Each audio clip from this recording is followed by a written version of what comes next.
윤석열 대통령이 소상공인들의 이자 부담을 덜어주기 위해 4조 원을 들여 저금리 대출로 바꿔주는 대책을 준비하고 있다고 밝혔습니다. 코로나 재난지원금 8천억 원도 전액 면제하겠다고 약속했습니다. 까다로운 규제를 피해 일본에서 줄기세포 치료를 받는 사람들이 늘고 있습니다. 국내에서도 줄기세포 관련 규제를 완화하려는 움직임이 빨라지고 있습니다. SK이노베이션이 전 사업 부문의 고른 성장으로 1분기 만에 흑자 전환에 성공했습니다. 2차 전지자 회사 SK온의 4분기 흑자 전환 가능성도 높아졌습니다. 미국 연준의 금리 인상이 끝났다는 해석 속에 미국 증시를 둘러싼 비관론이 낙관론으로 바뀌고 있습니다. 산타랠리의 시작이라는 전망도 나오고 있습니다.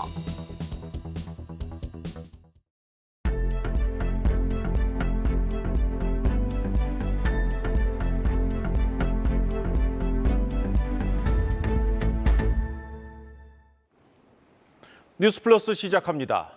연일 민생 챙기기에 나서고 있는 윤석열 대통령이 오늘은 소상공인들을 만났습니다.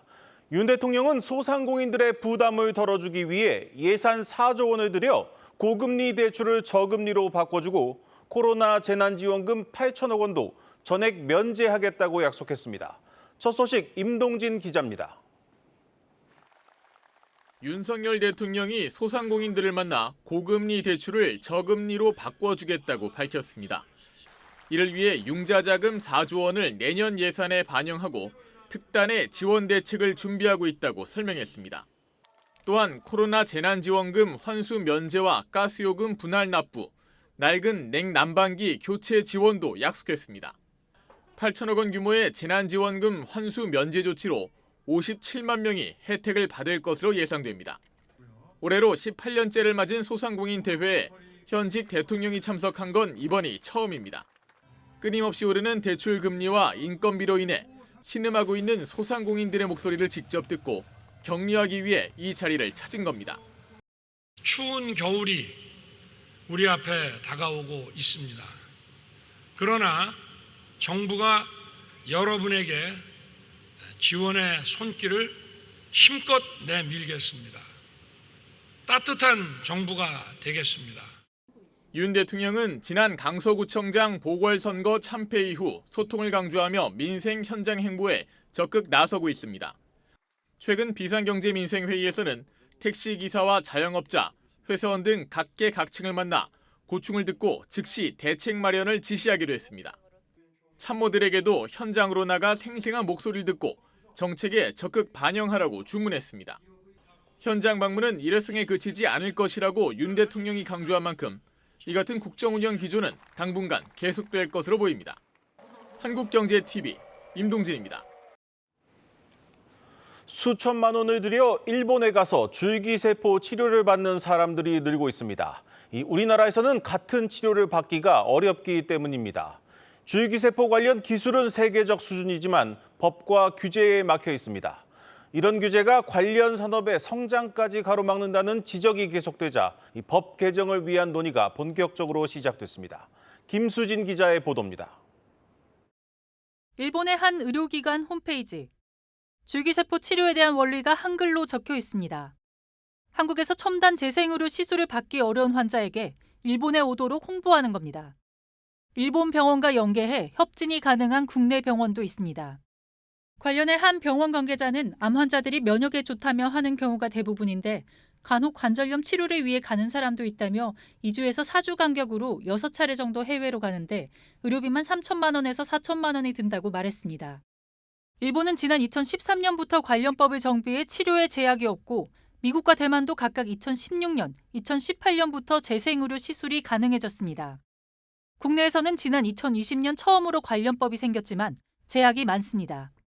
치료제가 없거나 희귀, 난치 질환자일 때 연구 목적으로만 시술이 가능합니다.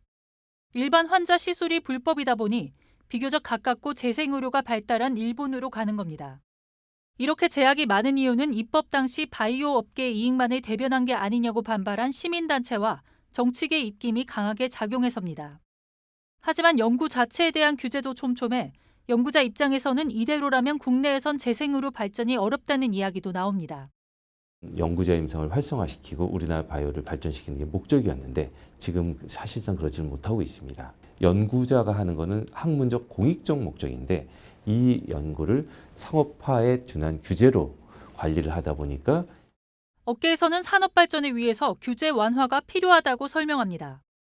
생산에 대한 것들을 좀 더 명확하게 규정할 필요가 있고 안전성과 유효성에 대한 부분을 어떻게 우리가 규제적인 측면에서 접근할 것인가 단계적인 수순을 거쳐서 또 의견을 수렴을 통해서 개정해 나가는 것이 중요할 것이라고 생각이 됩니다.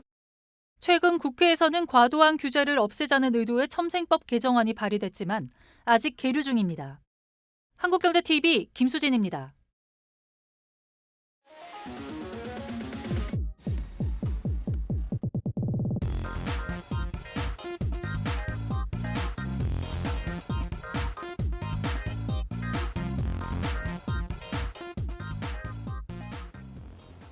SK이노베이션이 오늘 3분기 깜짝 실적을 발표했습니다. 2분기까지만 해도 회사가 위기라는 말이 나왔는데 단 1분기 만에 적자 탈출에 성공했습니다.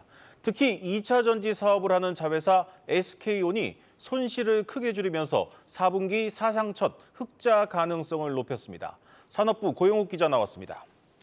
고 기자, 먼저 오늘 나온 SK이노베이션 좀 실적부터 정리를 해보죠. 네, 그 SK이노베이션이 3분기 약 1조 5,600억 원의 영업이익을 기록했습니다. 1조 원 수준일 것이라는 그 시장의 전망을 뛰어넘는 깜짝 실적입니다. 2분기에는 그 1,000억 원가량의 적자를 냈는데 단 한 분기 만에 흑자 전환에 성공한 겁니다. 네. 이유는 이제 3분기 오펙 감산으로 그 국제 유가가 오르면서 석유 사업 부문에서 이익을 많이 냈기 때문입니다. 여기서 번 돈만 1조 1,100억 원가량입니다. 이외에 또 화학과 윤활유 사업에서 각각 2천억 원대 영업이익을 냈고 또 석유 개발 사업에서도 800억 원가량의 이익을 냈습니다. 특히 배터리 사업 부문에서 적자폭이 크게 줄었습니다. 네, 오늘 실적이 공개되면서 SK이노베이션 주가가 7% 이상 큰 폭으로 뛰었습니다. 특히 이 시장이 주목하는 건 이 배터리 자회사 SK온의 실적인데 드디어 좀 흑자가 임박한 것 같습니다. 그렇습니다. 그 SK온은 오늘 실적 발표와 함께 진행한 그 컨퍼런스 콜에서 4분기에는 흑자 전환을 이룰 것이라고 전망했습니다. 3분기 영업 손실은 861억 원입니다. 2분기보다는 적자폭이 454억 원가량 줄었고요. 네. 역대 최소 규모 적자입니다. SK온이 밝힌 그 적자의 주된 이유는 이제 원재료 투입 그 시차, 그러니까 레깅 효과라고 하는데 원재료 투입 시차입니다. 이제 쉽게 말하면 배터리의 완제품 가격은 낮아졌는데 여기에 투입됐던 그 니켈이나 코발트 등의 원재료 가격이 과거에 이제 상대적으로 좀 비싼 시기에 사왔기 때문입니다. 네. 출하량은 늘었기 때문에 배터리 가격만 제대로 유지만 됐다면 이번 3분기부터 그 흑자 전환에 성공할 수 있었던 겁니다. 이제 미국 첨단 제조 세액 공제는 이제 2,099억 원이 적용이 됐습니다. 다만 이 금액은 이제 회계상으로만 반영이 된 것이고 실제로 돈이 지급된 것은 아닙니다. 네, 사실 SK온이 흑자를 낼 것이라는 전망은 지난해에도 있었습니다. 근데 이번에는 좀 상황이 다른 것 같습니다. 구체적으로 좀 어떤 부분이 달라진 겁니까? 네, 이번에 적자폭을 대폭 줄일 수 있었던 이유는 그 전방위적으로 비용을 줄였기 때문입니다. 네. 그 중에서도 핵심은 이제 수율 개선인데요. 이제 70에서 80%였던 그 미국 조지아 공장의 그 수율을 이제 3분기에 90%대까지 끌어올렸고요. 네. 연말에는 정상 수율인 95%까지 올린다는 계획입니다. 이렇게 되면 이제 비용으로 처리되는 금액이 줄고 또 생산량도 늘어나서 세액 공제도 더 많이 받게 됩니다. 또 이르면 내년 상반기 중에 헝가리와 중국 신공장도 가동이 되는데요. 이번에 수율 문제를 해결한 핵심 인력들을 집중 투입해서 초기부터 수율을 잡겠다고 했습니다. 또 이제 이런 그 작업에 필요한 운영 자금은 충분히 확보를 했습니다. 최근에 그 2천억 원 가량의 녹색 채권을 발행한 데 이어서 어제는 또 농협은행으로부터 그 1조 원 가량의 금융 지원을 받기로 했습니다. 네, 근데 이 전기차 수요 증가가 둔화하고 있다는 사실은 좀 흑자를 앞두고 있는 SK온의 좀 부담일 겁니다. 최근 이제 포드와의 합작 공장 계획에도 좀 차질이 생겼는데 SK온 측은 이에 대해서 좀 어떻게 해석을 하고 있습니까? 맞습니다.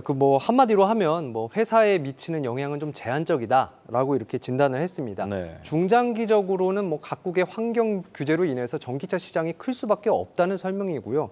단기적으로 봐도 이미 계약된 그 완성차 출하량을 근거로 당장 이제 이번 4분기 그리고 내년에 그 물량 증가 추세가 지속될 것이라는 설명입니다. 네. 다만 이제 말씀하신 대로 최근 전기차 시장에 대한 그 성장 속도 우려는 알고 있다고 설명을 했습니다.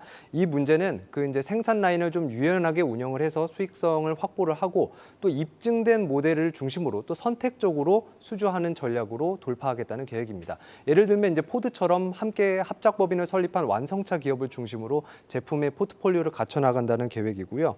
또 이제 최근에 이제 그 포드가 SK온 합작 공장 투자 연기와 관련해서 이제 언급을 했는데 SK온에 이제 확인을 해보니 이거는 이제 검토 단계다라고 설명을 했고요.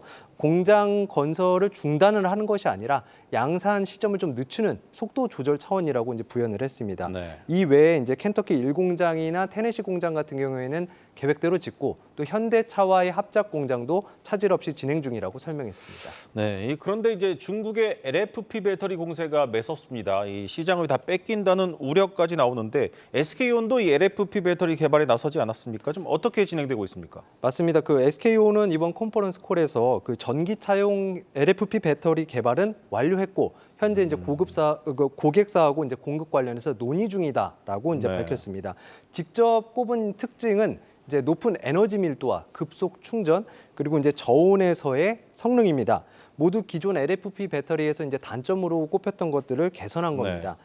이 배터리의 시제품은 지난 3월 인터배터리에서 공개가 됐습니다. 이제 전기차용 LFP 배터리로는 국내 최초로 개발이 된 거고요. 그 뒤로도 계속해서 기술이 업데이트가 됐습니다. SK온은 이 외에도 다양한 제품을 개발을 하고 있다면서 고객 수요에 대응할 예정이라고 설명했습니다. 네, 잘 들었습니다. 이슈 플러스 산업부 고영욱 기자였습니다.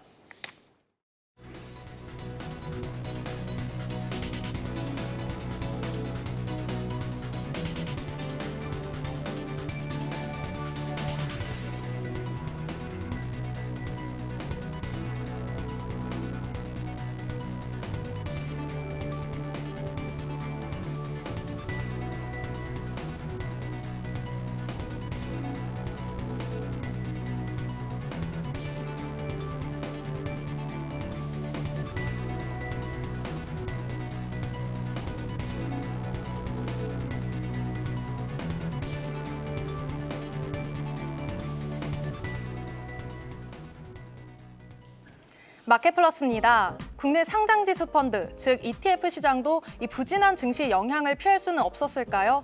지난달 ETF 수익률 상위 10위권 모두 증시 하락에 베팅하는 인버스 ETF가 휩쓸었습니다. 그중 가장 높은 수익률을 기록한 건 2차전지 하락에 베팅한 KB자산운용의 인버스 ETF였는데요. 지난달 27.48%의 수익률을 기록했고 다음으로 미래에셋자산운용과 키움투자자산운용의 인버스 ETF가 14%대 수익률로 그 뒤를 이었습니다. 국내 ETF 순자산 총액 규모도 매달 최고 기록을 갈아치우더니 지난달엔 주춤한 모습입니다. 전월 대비 약 3천억 원 감소하며 108조 7천억 원을 기록했는데요. ETF 순자산 총액을 끌어내린 건 이 주식형 ETF였습니다. 주식형 ETF의 순자산 총액은 약 63조 원으로 지난 9월보다 2조 6천억 원가량 빠지면서 이 3개월 연속 감소세를 벗어나지 못했는데요. 물론 최근 미국 연방준비제도가 기준금리를 동결하긴 했지만 이 고금리 현상이 장기화하고 지정학적 리스크가 끊이지 않는 만큼 주식시장의 불확실성이 커지면서 증시 하락에 베팅하는 투자자들이 늘어나는 모습입니다. 개인의 매수세가 몰리면서 주가가 반등한 종목 살펴보겠습니다. 주가 조작 의혹에 휘말린 영풍재지가 7거래일간 이어진 하한가 행진을 끝냈습니다. 지난 2015년 주가 거래 제한 폭이 15%에서 30%로 확대된 이후 최장기간 기록이었죠. 오늘은 전날보다 5.24% 오른 4,220원의 장을 마치면서 지난달 18일 첫 하한가 이후 처음 반등에 성공했습니다. 하지만 하한가 기록을 세우기 직전에 주가가 48,400원이었던 점을 고려하면 현재 주가는 10분의 1에도 못 미치는 수준인데요. 증권가에서는 이제 영풍재지 하한가 기록이 끝날 것으로 보인다며 투자자 입장에서도 이 주가가 적정 수준인 4,000원대까지 떨어지기를 기다렸다가 매수 타이밍을 잡은 것으로 분석합니다. 한편 이번 하한가 사태로 영풍재지의 미수금을 떠안고 있던 키움증권의 손실도 5천억 원에 육박하는데요. 이미 지난달 20일 영풍재지의 미수금 규모가 약 4,943억 원이라고 공시했죠. IBK 투자증권은 현재까지 키움증권의 평가 손실액은 4,300억 원 수준으로 예상되며 신용융자가 크게 유입되기 전 주가 수준이 3,000원대인 점을 감안하면 영풍재지의 주가 하락은 거의 마무리됐다고 설명했습니다. 오늘 장 초반부터 상승세가 눈에 띄던 종목들인데요. 어제 정부가 지역 인재를 양성하기 위해 교육 발전 특구를 조성하겠다고 발표했죠. 덕분에 오늘 교육 관련주들이 강세를 보였는데요. 메가MD가 전일 대비 16.70%로 오르면서 상승 마감에 성공했고, 이 보시는 것처럼 애니능률, YBM넷, 그리고 비상교육 등도 2에서 5%대로 나란히 오름세를 보였습니다. 교육부와 지방시대위원회는 지역 인재가 수도권으로 유출되는 것을 막기 위해 학교 관련 규제를 대폭 완화하기로 했는데요. 교육발전 특구로 지정되면 이 지역 인재 선발 등 다양한 학생 선발 방식을 택할 수 있고 교육과정 운영의 자율성도 커집니다. 또한 정부는 교육발전 특구로 지역 명문고가 생길 수 있도록 지원하고 지역 인재가 서울이 아닌 지방대로 진학할 수 있도록 의대를 포함한 지역 인재 전형 확대도 지원할 계획이라고 전했습니다. 지금까지 마켓플러스였습니다.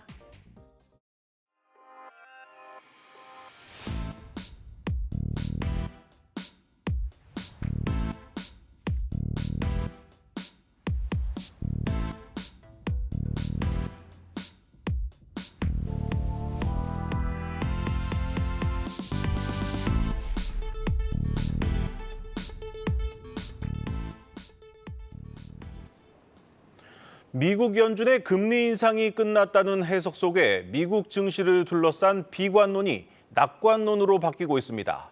월가에서는 산타 랠리가 이미 시작됐다는 분석까지 등장하고 있습니다. 박찬휘 기자의 보도입니다. 미국 연준이 2회 연속 정책 금리를 동결한 데 이어 영국도 기준금리를 동결하면서 시장에서는 글로벌 긴축 사이클이 종료될 것이란 기대감이 높아졌습니다. Federal Reserve actually spent more time talking about demand and inflation in the economy versus interest rates. There's a lower probability of a rate increase this year. 금리 인상 종료 전망에 미국 10년물 국채금리는 4.67%까지 떨어졌고 장기 국채금리가 안정되면서 증시는 상승세를 이어갔습니다. 증시가 나흘 내리 오르자 월가에서는 연말 강세장을 점치는 목소리가 잇따르고 있습니다. 골드만삭스가 펀드 매니저 295명을 대상으로 설문조사한 결과 응답자의 3분의 2가 연말 산타 랠리를 예상하고 있는 것으로 나타났습니다.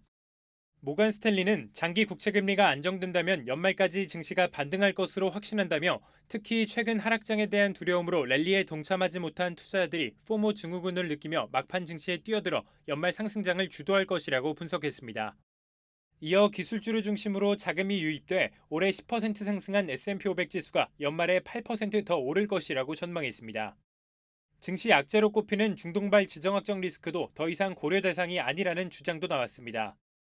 We have not seen Mideast wars become greater wars. The market so far is telling you that it doesn't expect this to go a lot further outside the Middle East. 다만 전문가들은 제롬 파월 연준 의장이 향후 데이터에 따라 추가 긴축 여부를 논의할 것이라고 밝힌 만큼 오는 14일에 발표되는 10월 소비자 물가지수를 비롯해 주요 경제 지표들을 주목해야 한다고 조언합니다. 한국경제TV 박찬희입니다. 이번 달에만 무려 18개의 기업이 기업 공개 IPO에 나서면서 다시 공모주 투자가 주목을 받고 있습니다. 올 하반기 최대어로 꼽혀온 서울보증보험이 상장을 철회한 가운데 다음 주 청약에 들어가는 에코프로 머티리얼즈의 흥행 성적에 관심이 집중되고 있습니다. 최민정 기자입니다. 다음 주 에코프로 머티리얼즈를 포함해 총 5곳의 기업이 일반 청약을 진행합니다. 투자자들의 자금이 한정적인 가운데 유망한 기업으로의 쏠림 현상이나 단기성 투자로 인한 시장 불확실성이 커질 수 있기 때문에 옥석 가리기는 필수입니다. 실제 올해 상장 기업들의 상승률을 살펴보면 공모가 대비 수익률 50%가 넘는 기업은 단 13곳으로 전체의 25%가 채 되지 않습니다. 반면 공모가보다 주가가 떨어진 기업은 60%가 넘으며 절반 이상의 기업이 부진한 성적을 기록하고 있습니다. 상승률 상위권 기업의 업종을 살펴보면 반도체 기업이 4곳으로 가장 많았고 올해 주도주였던 2차 전지, 로봇 기업 또한 선방했습니다. 특히 바이오 기업의 경우 신약 개발이 아닌 제품군 위주로 실체가 있는 기업으로 투자금이 몰렸습니다.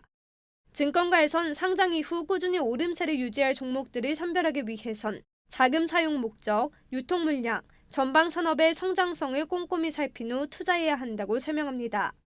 자금 조달 사용 목적이 이 회사가 지금 영위하고 있는 사업에 있어서 충분히 좀 성장성에 보탬이 될 수 있는 그런 부분들이 있는가. 유통주식 물량이 조금 적은 기업이 상대적으로 좀 주가를 좀 선방하더라. 실제 상승률 상위 종목의 자금 조달 목적은 매출 확대에 따른 운영 자금 등으로 명시하며 생산 능력에 방점을 찍었지만 하위 종목의 자금 조달 목적은 주로 연구개발 자금, 채무 상환 등에 초점이 맞춰져 있습니다. 상장 이후 주가 등락률을 살펴보면 일부 종목은 유통 물량이 3배까지 차이가 나기도 합니다. 상장 후 기간에 의무 보유 확약이 해제되며 물량이 풀린 점도 주가 하락을 부추긴 겁니다. 최근 공모주의 가격 제한 폭이 400%로 확대되면서 주가 급등락이 더 늘어난 만큼 기업 사업에 대해 정확히 이해한 후 유망 기업을 선별해 투자해야 낭패를 피할 수 있다는 설명입니다. 한국경제TV 최민정입니다. 초대형 리모델링 단지들이 사업 추진에 속도를 내면서 재건축보다 빠른 리모델링에 다시 관심이 쏠리고 있습니다.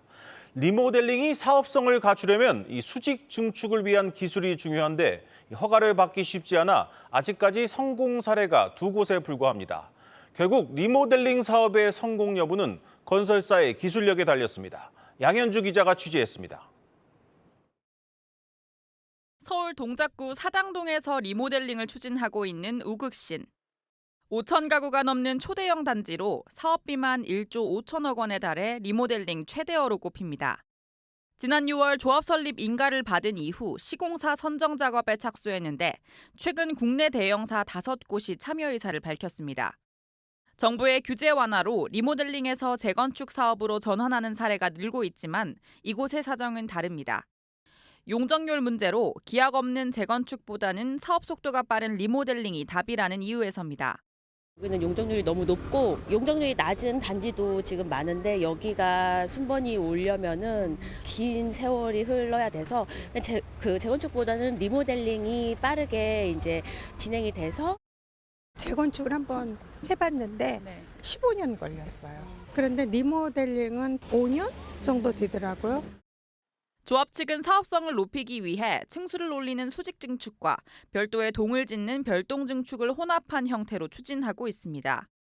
리모델링 가구 수 증축 한도인 15%를 모두 채우는 동시에 최대한 많은 물량을 수직 증축으로 진행한다는 겁니다. 최대한 많은 물량을 수직 증축으로 전환하여 설계를 할 예정이고 이 부분은 안전진단 후에 정확한 청사진이 나올 것으로 예상하고 있습니다. 아무래도 수직 증축에 조금 더 진심이고 적극적인 회사들이 눈에 갈 수밖에 없어요. 우극신과 비슷한 규모로 리모델링을 추진하고 있는 남산타운 역시 수직 증축을 포함한 단지를 계획하고 있습니다. 상황이 이렇자 조합원들의 표심을 잡기 위한 건설사들의 움직임도 빨라졌습니다. 포스코 ENC는 수직 증축된 공간을 펜트하우스 등 다양한 평면으로 활용할 수 있는 신기술을 내놨고 현대산업개발은 집안의 말뚝을 보강해 안전성을 강화하는 기술을 선보였습니다. 다만 수직 증축은 안정성 통과 기준이 까다로워 국내에서 허가된 사례는 단 2건에 불과해 아직은 넘어야 할 산이 많습니다. 한국경제TV 양현주입니다. 보험회사는 금융권 내에서 민원이 가장 많은 곳으로 꼽힙니다. 그런데 수많은 보험사 가운데 벌써 6년째 민원 발생률이 가장 낮은 곳이 있습니다. 장슬기 기자가 그 비결을 들어봤습니다. 지난해 금융권에서 발생한 전체 민원 8만 7천 건 중 무려 60%를 보험업권이 차지합니다. 보험의 경우 다른 금융상품에 비해 구조가 복잡하고 약관상 분쟁이 많아 매년 민원 발생률이 가장 높은 업권으로 꼽힙니다. 하지만 무려 6년 연속 보험업권 민원 최저를 기록한 보험사가 있는데 바로 라이나생명입니다. 라이나생명은 보유계약 10만 건당 민원 건수가 지난 2017년부터 업계 최저를 나타내고 있고 그 건수 역시 지난해 기준 6.3건으로 크게 줄고 있습니다. 특히 라이나생명의 경우 민원이나 불안전 판매 소지가 높다고 판단되는 텔레마케팅 채널 기반의 영업이 대부분인데 오히려 유선상의 약점을 장점화한 것이 민원 감축의 비결로 꼽힙니다. 주요 영업 채널이 텔레마케팅이기 때문에 어떤 분들은 텔레마케팅으로 상품을 가입하면 좀 이게 민원 발생률이 높거나 불안전 판매율이 높은 것이 아니냐 이런 우려를 좀 표하시는 분도 계신 것 같은데요. 오히려 청약 전 과정이 녹음으로 이제 남고 다 녹취가 있기 때문에 좀 더 신속하고 투명하게 민원 처리를 할 수 있다라는 그런 장점이 있습니다. 여기에 라이나생명은 유선상으로 이뤄지는 청약 과정을 고려해 상품 기획과 개발, 그리고 판매 단계까지 민원 발생 요소를 제거할 수 있는 다양한 제도들을 운영 중입니다. 나아가 소비자 보호 문화 정착을 위해 매년 전 임직원이 참여하는 소비자 보호 연도 대상을 개최하고 있습니다. 고객을 직접 만나서 체험할 수 있는 고객 라운지 체험 활동, 그리고 민원을 좀 간접적으로 체험해 볼 수 있는 민원 체험 활동, 가장 우수한 활동을 하신 분들을 선정해서 소비자 보호 연도 대상으로 시상하고 있습니다. 라이나생명은 금융 취약계층인 고령층을 대상으로 한 민원 감축 방안 등 상생을 위한 제도 마련에도 더욱 주력하겠다는 계획입니다. 고령층에서 발생되는 민원에는 좀 어떤 유형이 있는지 면밀히 들여다보고 고령층이나 금융 취약계층에 대한 소비자 보호 활동을 좀 더 강화해 나갈 예정입니다. 한국경제TV 장슬기입니다. 뉴스플러스 오늘 준비한 순서는 여기까지입니다. 시청해주신 여러분 고맙습니다.